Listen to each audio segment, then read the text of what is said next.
Rakunywa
numva makuru yuko ngo ariho nyine ameze nka mayibobo ariko kuzamubona byaranyoroye gusa bambwira ko hari abajya bamubona ngo hari abajya bamubona hehe no mugi ntabwo uzi byambayeho rero ngo iki narakugendeye ndyama ku nzira numva naniwe nshonje yewe kaye ndaryama mfite inyota ngiye kubona mbona haje umwana mutoya ku nzira umwana w'umuhungu aje arambwira ati ngo tugende gufungurira turagenda ariko ntabwo uzi ibyo ari byo ntabyo nzi nyine rero umugabo w'umukobwa wa Fabiola kamana yanjye ansanze muri saro yateruye ya mitobe yabo niyo bari bampaye ngo nkwe yaragiye no kuyimena harayinshi kuzatereka hariya nta minota namaze ibyo ni ukuri nta minota namaze yise anyirukana ndasohoka umura nta kibazo biroroshye uzi kuri mushiki wanjye ni wowe nkurikira mu nda ya mama urumva ndagira ngo uze tujyana homba urakoze imana izabiguhembera ariko nta kandi kazi ngikora urakoze cyane nta kibazo tuzaba imaze kuba myinshi mu gitondo turazibukana tuzabaho tujye gushaka Fabrice kuko Fabrice ngomba kubona byanga bikuru nta kibazo tuzabaho ishakoshi yawe tugende urakoze cyane cyane nuko waba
ko Fabrice mfite neza amaboko kuri ubu ngo wasigaye mbura agahangayika neza akibaza aho nagiye si kugira ngo mbyemere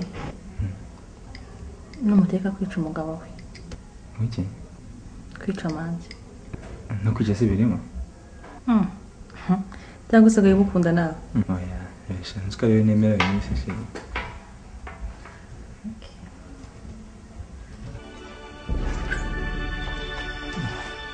Depois me diz. Nzaniye kado. Ni kado byo.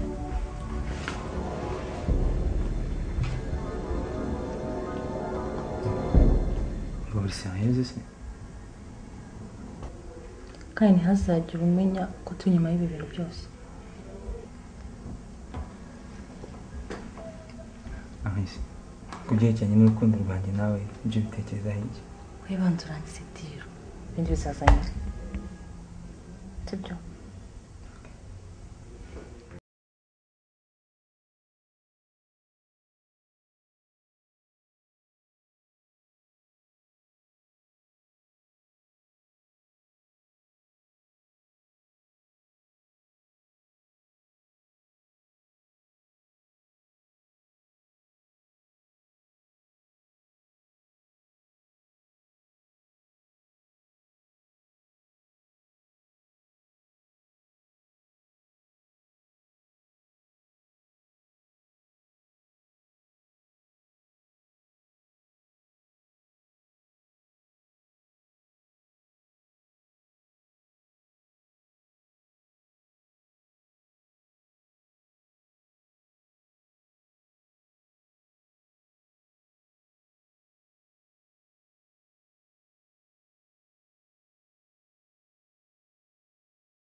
ugeze rwo ku rwego rwo kunca inyuma bigeza barayingira sinzi Fabio uyu munsi ugiye kumenya ko ndi umugabo wawe ufiteho uburenganzira bwose